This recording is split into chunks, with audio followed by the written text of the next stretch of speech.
তুমি কি কখনো ভেবেছ তোমার জীবনের সবচেয়ে বড় শত্রু কে? না, সেটা অন্য কেউ নয়, সেটা তোমার নিজের মন। এই মনই তোমাকে স্বপ্ন দেখায়, আবার এই মনই তোমাকে থামিয়ে দেয়। যদি তুমি মনকে নিয়ন্ত্রণ করতে পারো, তাহলে তুমি জীবনকে নিয়ন্ত্রণ করতে পারবে। আর এই নিয়ন্ত্রণই হলো সফলতার আসল চাবিকাঠি। স্বাগতম তোমাকে আদিবুক সেলফ চ্যানেলে। আজ আমরা শুনব সন্দীপ মহেশ্বরের অনুপ্রেরণামূলক কথা, how to control your mind. অধ্যায় 1, সচেতনতা। তুমি কি জানো আমাদের মন সারাক্ষণ কথা বলে, কখনো প্রশংসা করে, কখনো সমালোচনা করে, কখনো ভবিষ্যতের ভয় দেখায়, কখনো অতীতের আফসোস করায়। আমরা ভাবি এই সব চিন্তাই আমাদের নিজের, কিন্তু সত্য হলো এই চিন্তাগুলো কেবল মনের তরঙ্গ, তুমি নয়। সন্দীপ মহেশ্বরী বলেন, মনকে নিয়ন্ত্রণ করার প্রথম ধাপ হলো সেটিকে সচেতনভাবে দেখা। তুমি যতক্ষণ না বুঝবে যে মন তোমার থেকে আলাদা, ততক্ষণ তুমি মনকে নিয়ন্ত্রণ করতে পারবে না। ভাবো, তুমি সিনেমা হলে বসে আছো। স্ক্রিনে চলছে গল্প, দুঃখ, আনন্দ, উত্তেজনা, সবই তোমার সামনে ঘটছে। কিন্তু তুমি কি সত্যিই সেই চরিত্রগুলোর একজন? না, তুমি কেবল দর্শক। ঠিক সেইভাবেই তোমার মনেও প্রতিদিন হাজারো চিন্তার সিনেমা চলে, কিন্তু তুমি সেই সিনেমার চরিত্র নও, তুমি দর্শক। এই দর্শকের অবস্থানেই আছে মুক্তি। যখন তুমি দেখবে এটা কেবল একটা চিন্তা, তখন সেই চিন্তা তোমাকে নিয়ন্ত্রণ করতে পারবে না। তুমি শুধু তাকিয়ে থাকবে, যেমন আকাশ তাকিয়ে থাকে মেঘের দিকে। মেঘ আসে, মেঘ যায়, কিন্তু আকাশ শান্ত থাকে, অপরিবর্তিত থাকে। একজন ছাত্র যদি বুঝে যায় যে সে তার চিন্তা নয়, তাহলে পরীক্ষার ভয়, ব্যর্থতার চাপ সবই অনেকটা হালকা হয়ে যায়। একজন কর্মী যদি বুঝে যায় যে রাগ কেবল একটা অনুভূতি, তাহলে সে আর সেই রাগে আটকে থাকবে না, বরং হাসবে। সন্দীপ মহেশ্বরী বলেন, অ্যাওয়ারনেস ইজ দ্য মাস্টার কি। যখন তুমি বুঝবে মন তোমার কথা শোনে না, তখন থামো। চুপ করে নিজের নিঃশ্বাসের দিকে তাকাও। দেখো চিন্তা কোথা থেকে আসছে, কেমন লাগছে, আর ধীরে ধীরে তার শক্তি কমে যাবে। প্রথমে কঠিন লাগবে, কারণ মন প্রশিক্ষিত নয়। কিন্তু প্রতিদিন যদি তুমি 5 মিনিট চুপ করে বসো আর মনকে দেখো, তুমি ধীরে ধীরে নিজের ভেতরে এক বিশাল শান্তি অনুভব করবে। এই সচেতনতার মুহূর্তটাই মন নিয়ন্ত্রণের সূচনা। এই মুহূর্ত থেকেই শুরু হবে তোমার আসল জাগরণ। অধ্যায় 2, ফোকাস। মন নিয়ন্ত্রণের পরের ধাপ হলো একাগ্রতা। যখন তুমি বুঝে গেছো যে মন তোমার থেকে আলাদা, তখন এখন সময় এসেছে তাকে সঠিক পথে চালনা করার। সন্দীপ মহেশ্বরী বলেন, ওয়ার ফোকাস কাজ এনার্জি ফ্লোস। মানে তুমি যেদিকে মন দাও, তোমার সমস্ত শক্তি সেই দিকেই প্রবাহিত হয়। তাই যদি তুমি নেতিবাচক চিন্তায় মন দাও, তাহলে জীবনে আরও নেতিবাচকতা আসবে। আর যদি তুমি তোমার লক্ষ্য, তোমার স্বপ্নের দিকে মন দাও, তাহলে পুরো ব্রহ্মাণ্ড তোমার পাশে এসে দাঁড়াবে। ফোকাস মানে মনকে জোর করে থামিয়ে রাখা নয়, বরং মনকে এমন কিছু দেওয়া যাতে সে আনন্দ পায়। যেমন একজন ফটোগ্রাফার যখন ক্যামেরার ভিউ ফাইন্ডারে তাকিয়ে থাকে, তার মন সম্পূর্ণ নিমগ্ন থাকে সেই মুহূর্তে।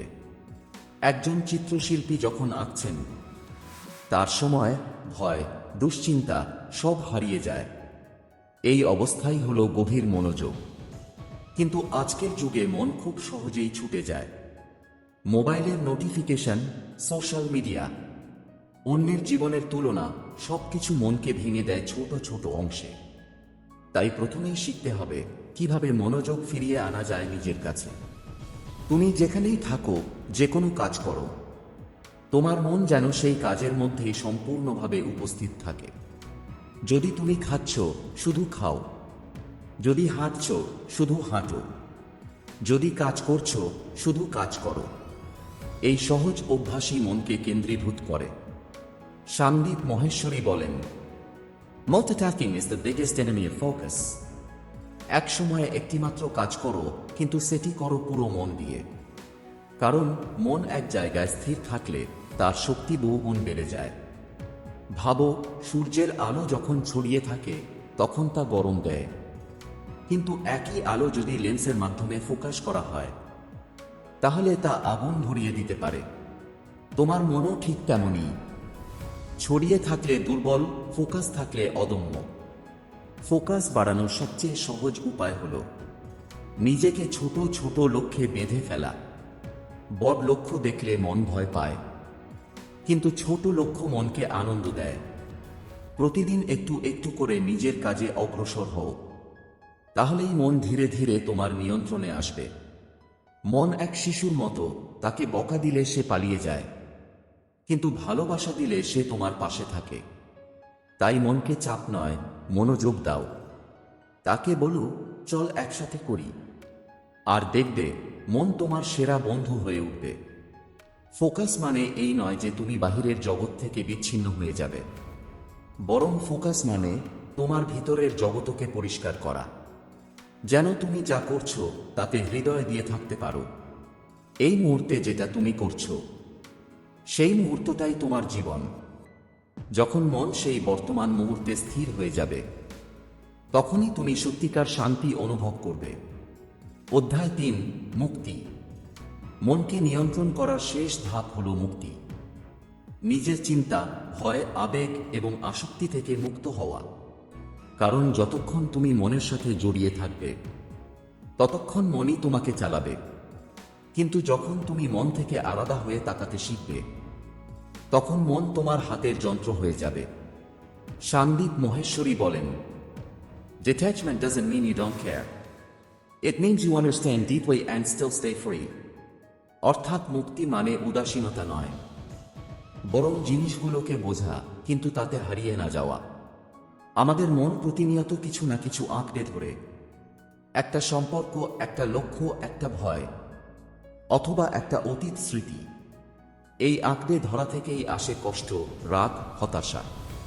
কারণ আমরা চাই সবকিছু আমাদের মতো হোক, কিন্তু জীবন তো কখনো আমাদের মতো চলে না। তুমি যত বেশি কিছু ধরার চেষ্টা করো, জীবন তত বেশি তোমার হাত ফসকে যায়। যেমন তুমি যদি জলে হাত ডুবিয়ে মুঠো করে ধরো, জল বেরিয়ে যায় আঙুলের ফাঁক দিয়ে, কিন্তু যদি তুমি হাতটা খোলা রাখো, জল তখন শান্তভাবে তোমার হাতে থাকে। ঠিক তেমনি জীবনের মুক্তি আসে ছেড়ে দেওয়ার মধ্য দিয়ে। একজন সত্যিকারের মুক্ত মানুষ সেই যে জানে কিছুই স্থায়ী নয়, দুঃখ নয়, আনন্দ নয়, সাফল্য নয়, ব্যর্থতাও নয়, সবকিছুই বদলায়, সবই অস্থায়ী। তাই সে কিছু আঁকড়ে ধরে না, শুধু দেখে, বোঝে এবং হাসে। মুক্তি মানে পালিয়ে যাওয়া নয়, বরং যা আছে সেটাকে সম্পূর্ণভাবে গ্রহণ করা, কিন্তু ভিতরে নির্ভর থাকা। যেমন লোটাস ফুল কাদায় জন্মায়, তবু কাদায় মিশে যায় না, ঠিক তেমনি মুক্ত মন পৃথিবীর মাঝে থেকেও স্বচ্ছ ও শান্ত থাকে। সন্দীপ মহেশ্বরী বলেন, Let go of what you can't control and focus on what you can yourself. তুমি বাইরের পৃথিবী বদলাতে পারবে না, কিন্তু নিজের মনকে বদলাতে পারো। যখন তুমি এই সত্যটা বুঝবে, তখন সব দুঃখের শিকট কেটে যাবে। প্রতিদিন কিছু সময় চুপ করে বসে নিজের ভিতরে তাকাও। নিজের চিন্তা, অনুভূতি এবং প্রত্যাশাগুলোকে দেখো। কোনোটাকে আঁকড়ে ধরো না, কেবল দেখো। এই দেখার মধ্যেই শুরু হবে তোমার আসল মুক্তি। একসময় তুমি বুঝবে, তুমি তোমার চিন্তা নও, তুমি তোমার ভয় নও। তুমি শুধু একজন দর্শক যে সব কিছু দেখছে। এই বোঝাটাই হলো শান্তি। এই শান্তিই হলো প্রকৃত স্বাধীনতা। যেদিন তুমি বুঝবে কিছুই তোমার নয়, সেদিনই তুমি সবকিছুর সঙ্গে এক হয়ে যাবে। এটাই মন নিয়ন্ত্রণের শেষ শিক্ষা। নিয়ন্ত্রণ নয়, বোঝা এবং ছেড়ে দেওয়া। অধ্যায় 4, আত্মসংলাপ। তুমি সারাদিনে তার সঙ্গে সবচেয়ে বেশি কথা বলো জানো, অন্য কারো সঙ্গে নয়, নিজের সঙ্গে। এই নীরব সংলাপই নির্ধারণ করে তুমি সুখী না দুঃখী, আত্মবিশ্বাসী না দুর্বল, সফল না ব্যর্থ। সন্দীপ মহেশ্বরী বলেন, Your outer world is a reflection of your inner world. তুমি নিজের সঙ্গে যেমন কথা বলো, পৃথিবীও তোমার সঙ্গে তেমন আচরণ করে। যদি তুমি নিজের মধ্যে সারাক্ষণ বলো আমি পারবো না, তাহলে মনও বিশ্বাস করবে তুমি সত্যিই পারবে না। কিন্তু যদি তুমি বলো আমি চেষ্টা করব, আমি পারবো, তাহলে মন ধীরে ধীরে সেই পথে কাজ করতে শুরু করবে। তুমি কি কখনো খেয়াল করেছো, মন তোমার ভিতরে একটি দ্বিতীয় কণ্ঠ তৈরি করে, যে কণ্ঠ তোমাকে সবসময় সন্দেহ করায়, যে বলে তুমি যথেষ্ট ভালো নও, তুমি ব্যর্থ হবে। এই কণ্ঠটাই হলো নেগেটিভ সেলফ টক, যা ধীরে ধীরে তোমার আত্মবিশ্বাসকে গিলে ফেলে। কিন্তু মনে রেখো, সেই কণ্ঠ তুমি নও, ওটা শুধু মনের পুরনো অভ্যাস, পুরনো বিশ্বাস। তুমি সেই কণ্ঠকে শুনতে পারো, কিন্তু তাতে বিশ্বাস করতে হবে না। তুমি যদি নিজের সঙ্গে ইতিবাচকভাবে কথা বলতে শেখো, তাহলে মনও ইতিবাচকভাবে সাড়া দেবে। যেমন সকালে উঠে নিজেকে বলো, আজ আমি শান্ত থাকব, আমি আমার সর্বোচ্চটা দেব, আমি যা করতে চাই তা পারব। এই কথাগুলো শুধু শব্দ নয়, এগুলো তোমার অবচেতন মনকে নতুনভাবে প্রোগ্রাম করে। প্রতিদিনের এই ছোট ছোট আত্মসংলাপই তোমার ভিতরে এক নতুন শক্তি জাগিয়ে তোলে। সন্দীপ মহেশ্বরী প্রায়ই বলেন, Don't say, I am not confident. Say, I am learning to be confident. তুমি যদি নিজেকে নিয়ে ভালোভাবে কথা বলো, তাহলে তোমার মনও ধীরে ধীরে সেই বিশ্বাস তৈরি করবে। ভাবো, তুমি তোমার সবচেয়ে ভালো বন্ধুর সঙ্গে কথা বলছো। তুমি কি তাকে সারাক্ষণ খারাপ বলবে? না। তাহলে নিজের সঙ্গে কেন করো? তুমি নিজেই নিজের সবচেয়ে কাছের বন্ধু। তাই নিজের সঙ্গে ভালোভাবে ভালোবাসা দিয়ে কথা বলো। যখন মন অস্থির হয়, নিজেকে বলো, সব ঠিক আছে। যখন ব্যর্থ হও, বলো, এটা শেষ নয়, এটা শেখার সুযোগ। যখন ভয় পেয়ে যাও, বলো, আমি সাহসী, আমি চেষ্টা করছি। এই আত্মসংলাপই ধীরে ধীরে মনকে শান্ত করে, বিশ্বাস জাগায় এবং শক্তি ফিরিয়ে আনে। কারণ মন যা শোনে তাই বিশ্বাস করে, আর যা বিশ্বাস করে সেটাই বাস্তব হয়ে যায়। তাই আজ থেকেই শুরু করো নিজের সঙ্গে সৎ, ভালোবাসাপূর্ণ, ইতিবাচক কথা বলা। এই একটিমাত্র অভ্যাস তোমার মন, তোমার চিন্তা, তোমার জীবন সবকিছু বদলে দেবে। পরবর্তী অধ্যায়ে আমরা জানব অধ্যায় 5, বর্তমান মুহূর্তের শক্তি, পাওয়ার অফ নাও, যেখানে আমরা শিখব কিভাবে অতীতের অনুশোচনা আর ভবিষ্যতের চিন্তা ছেড়ে বর্তমানেই সম্পূর্ণভাবে বাঁচা যায়। অধ্যায় 5, বর্তমান মুহূর্তের শক্তি। তুমি কি কখনো খেয়াল করেছ, তোমার মন সবসময় হয় অতীতে ঘোরে, নয় ভবিষ্যৎ নিয়ে দুশ্চিন্তা করে। একটা কাজ করতে করতে মন চলে যায় পুরনো স্মৃতিতে, কে কি বলেছিল, কোথায় কি ভুল হয়েছিল। অথবা চলে যায় ভবিষ্যতের ভয়ে, যদি ব্যর্থ হই, যদি ওটা না পাই, যদি সব নষ্ট হয়ে যায়। এইভাবে আমরা আসলে বর্তমানটা বাঁচতে ভুলে যাই। সত্যিটা হলো, জীবন কেবল এখনই ঘটছে, না অতীতে, না ভবিষ্যতে, কেবল এই মুহূর্তে। যখন তুমি সম্পূর্ণভাবে বর্তমান মুহূর্তে থাকো, তখন মন শান্ত হয়। ভয়, রাগ, উদ্বেগ সব দূর হয়ে যায়। কারণ মন তখন আর কিছু চাইছে না, কিছু এড়াচ্ছে না, কেবল আছে। সন্দীপ মহেশ্বরী বলেন, Mind is not your enemy. It's your servant. But only if you know how to keep it in the present. অর্থাৎ মনকে তুমি যদি এই মুহূর্তে বেঁধে রাখতে পারো, সেটাই তোমার সবচেয়ে বড় শক্তি। ভাবো, সূর্যের আলো ছড়িয়ে থাকে, কিন্তু যখন সেটি লেন্সের মাধ্যমে এক বিন্দুতে কেন্দ্রীভূত হয়, তখন কাগজ কুড়িয়ে দিতে পারে। তেমনি তোমার মনও যখন ছড়িয়ে না থেকে বর্তমানের এক বিন্দুতে কেন্দ্রীভূত হয়, তখন তুমি অসম্ভবকেও সম্ভব করে ফেলতে পারো। এজন্য শুরু করো ছোট একটা অনুশীলন। প্রতিদিন কয়েক মিনিট নিজের শ্বাসের দিকে মনোযোগ দাও। শুধু লক্ষ্য করো, শ্বাস নিচ্ছ, ছাড়ছ। এই মুহূর্তে থাকো। চিন্তা আসবে, আবার চলে যাবে। তুমি শুধু বর্তমানকে অনুভব করো। এইভাবে ধীরে ধীরে তুমি বুঝতে পারবে, বর্তমান মুহূর্তই আসল শক্তি। আর যখন মন বর্তমানকে আলিঙ্গন করে, তখনই শুরু হয় জীবনের প্রকৃত স্বাধীনতা। পরবর্তী অধ্যায়ে আমরা জানব কিভাবে অন্তরের নীরবতা বা ইনার সাইলেন্স আমাদের মনকে পুরোপুরি রূপান্তরিত করে ফেলে। অধ্যায় 6, অন্তরের নীরবতা। তুমি কি কখনো অনুভব করেছো তোমার ভিতরে একটা অবিরাম শব্দ চলছে, একটা কণ্ঠস্বর যা সারাদিন কথা বলে, ওটা ঠিক হলো না, আমি পারবো না, ও আমাকে এটা বলল কেন? এই অবিরাম চিন্তার স্রোতটাই আমাদের মন। আমরা ভাবি আমরা এই চিন্তাই, কিন্তু সত্যিটা হলো আমরা চিন্তা নই, আমরা সেই চেতনা যে চিন্তাগুলোকে দেখে। সন্দীপ মহেশ্বরী বলেন, মনকে থামাতে চেও না, শুধু দেখো। অর্থাৎ তুমি যদি মনের দিকে তাকাতে শেখো, বিচার না করে, প্রতিক্রিয়া না দেখিয়ে, তাহলেই তুমি বুঝতে পারবে তোমার ভিতরে এক বিশাল নীরবতা আছে, এক গভীর শান্তি। যখন তুমি এই নীরবতার সঙ্গে যুক্ত হও, তখন বাইরের কোলাহল তোমাকে ছুঁতে পারে না। তুমি হয়তো কাজ করছো, কথা বলছো, হাসছো, কিন্তু ভিতরে এক নিঃশব্দ প্রশান্তি কাজ করছে। এই অবস্থায় মন আর তোমাকে নিয়ন্ত্রণ করে না, বরং তুমি মনের মালিক হয়ে যাও। এই নীরবতা কোনো কৃত্রিম ধ্যান নয়। এটা আসে যখন তুমি নিজের চিন্তাগুলোকে থামাতে যাও না, শুধু তাদের যেতে দাও। একটা চিন্তা আসলো, তাকে দেখলে, স্বীকার করলে আর ছেড়ে দিলে। ধীরে ধীরে মন নিজে থেকেই শান্ত হয়ে যায়, যেমন ঘোলাতে জল নিজের মতো স্থির হয়ে যায়। এই অন্তরের নীরবতা তোমাকে এমন এক জায়গায় নিয়ে যায় যেখানে না ভয় আছে, না সন্দেহ, না দুশ্চিন্তা, শুধু আছে গভীর উপস্থিতি, এক অব্যক্ত আনন্দ। মনে রেখো, নীরবতা মানে শব্দহীনতা নয়, বরং সেই জায়গা যেখানে সব শব্দেরও উৎস আছে। এই নীরবতার ভেতরেই তুমি নিজের সত্যিকারের সত্তাকে চিনবে।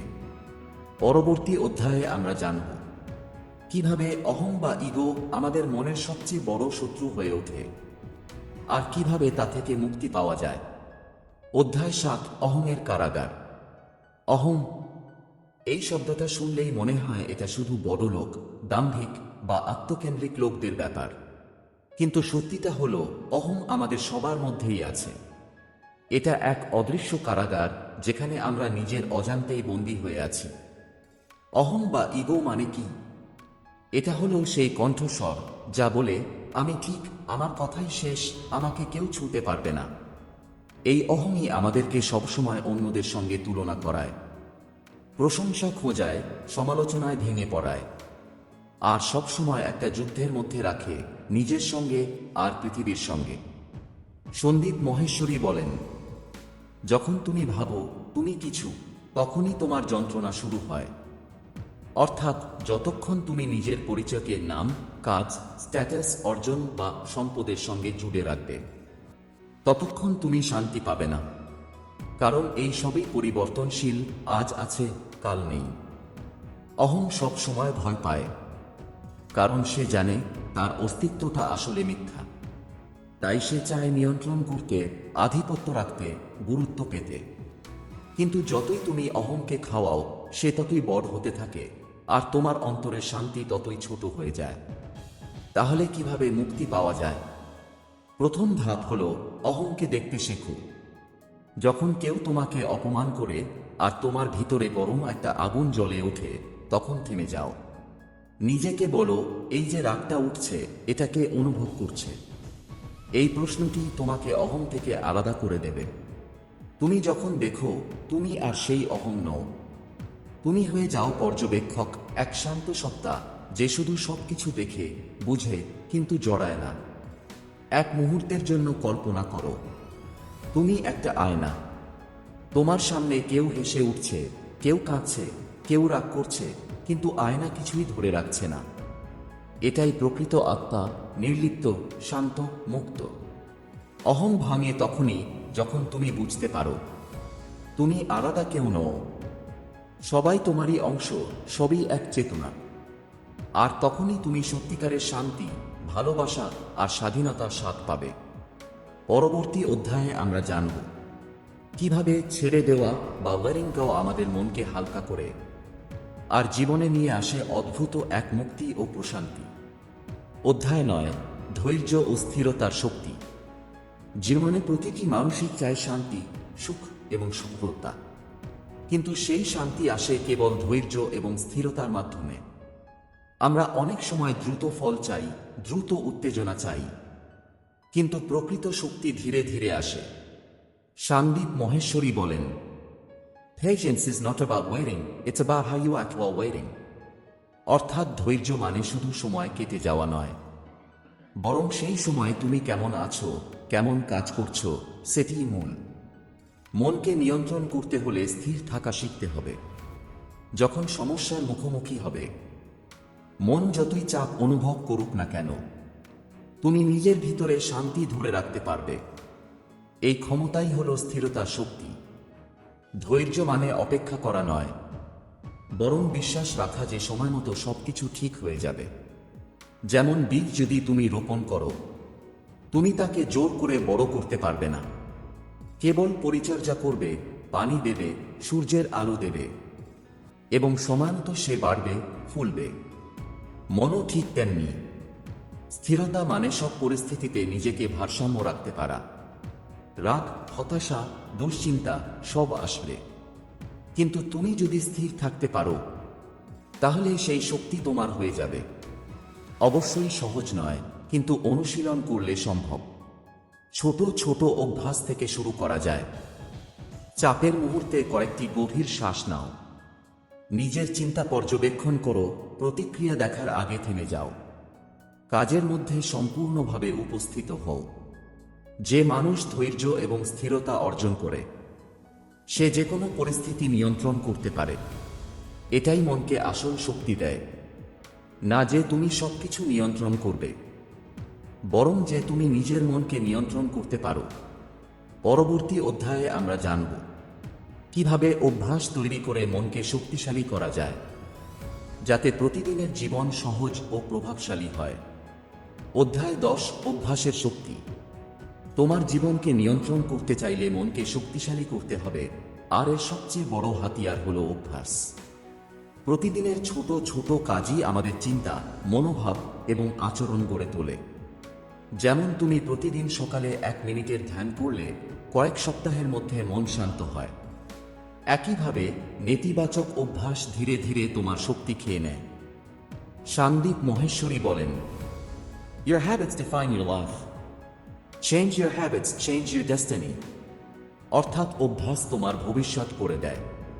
যদি তুমি ইতিবাচক অভ্যাস তৈরি করো, নিয়মিত পড়াশোনা, ধ্যান, ধৈর্য, মনোযোগ, তাহলে মনও সেই পথে নিজে নিজে গড়ে ওঠে। কিন্তু অভ্যাস গড়ে ওঠার জন্য প্রয়োজন অবিচলতা। প্রথম দিন হয়তো সহজ মনে হবে না, দ্বিতীয় দিন কঠিন হবে, তৃতীয় দিন তুমি হয়তো হাল ছেড়ে দিতে চাও। কিন্তু প্রতিদিন একই কাজ ধারাবাহিকভাবে করলে মন ধীরে ধীরে সেই অভ্যাসকে নিজের অংশ করে নেয়। ছোট ছোট অভ্যাসের শক্তি অবিশ্বাস্য। একটি নতুন অভ্যাস শিখতে চাও? ছোট শুরু করো। যেমন প্রতিদিন 5 মিনিট ধ্যান, 10 মিনিট পড়াশোনা, 1 মিনিট ধৈর্য চর্চা। এই ছোট অভ্যাসই একদিন বড় পরিবর্তন নিয়ে আসে। সন্দীপ মহেশ্বরী বলেন, কনসিস্টেন্সি ওভার ইন্টেন্সিটি। অর্থাৎ বেশি সময় একবারে না দিয়ে নিয়মিত ছোট ছোট ধাপে দীর্ঘমেয়াদে জীবন পরিবর্তন করে।